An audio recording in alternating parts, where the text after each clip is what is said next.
This is Democracy Now!, democracynow.org, The War and Peace Report. I'm Amy Goodman. And I'm Juan Gonzalez. Welcome to all of our listeners and viewers around the country and around the world. A leaked top-secret order has revealed the Obama administration is conducting a massive domestic surveillance program by collecting telephone records of millions of Verizon business customers. Last night, the Guardian newspaper published a classified order issued by the Foreign Intelligence Surveillance Court directing Verizon's business network services to give the National Security Agency electronic data, including all calling records on a, quote, ongoing daily basis. The order covers each phone number dialed by all customers, along with location and routing data, and with the duration and frequency of the calls, but not the contents of the communications.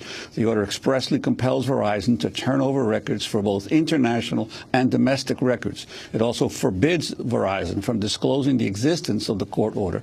It is unclear if other phone companies were ordered to hand over similar information. According to legal analysts, the Obama administration relied on a controversial provision in the USA Patriot Act, Section 215, that authorizes the government to seek secret court orders for the production of, quote, any tangible thing relevant to a foreign intelligence or terrorism investigation. The disclosure comes just weeks after news broke that the Obama administration had been spying on journalists from the Associated Press and James Rosen, a reporter from Fox News. We're now joined by two former employees of the National Security Agency, Thomas Drake and William Binney. In 2010, the Obama administration charged Drake with violating the Espionage Act after he was accused of leaking classified information to the press about waste and mismanagement at the agency. The charges were later dropped.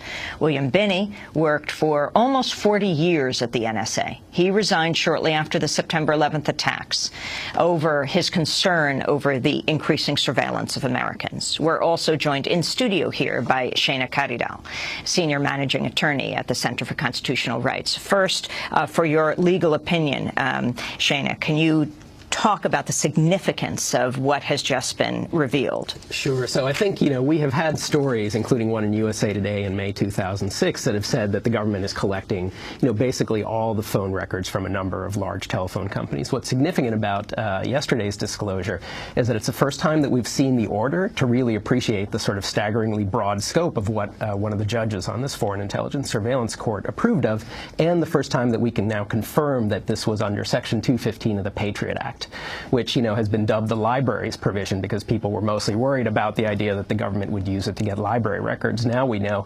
that they're using it to get phone records. And just to see the immense scope of this warrant order, when most warrants are very narrow, is really shocking as a lawyer. Well, some might argue that the Obama administration at least went to the FISA court to get approval for this, unlike the Bush administration in the past. Right. Well, we don't know if the Bush administration was, getting these same orders, and if this is just a continuation, a renewal order. Right? It lasted for only, it's supposed to last for only 3 months, but they may have been getting one every 3 months since 2006 or even earlier. When Congress reapproved this authority in 2011, one of the things Congress thought was, well, at least they'll have to present these things to a judge and get some judicial review, and Congress will get some reporting of the total number of orders.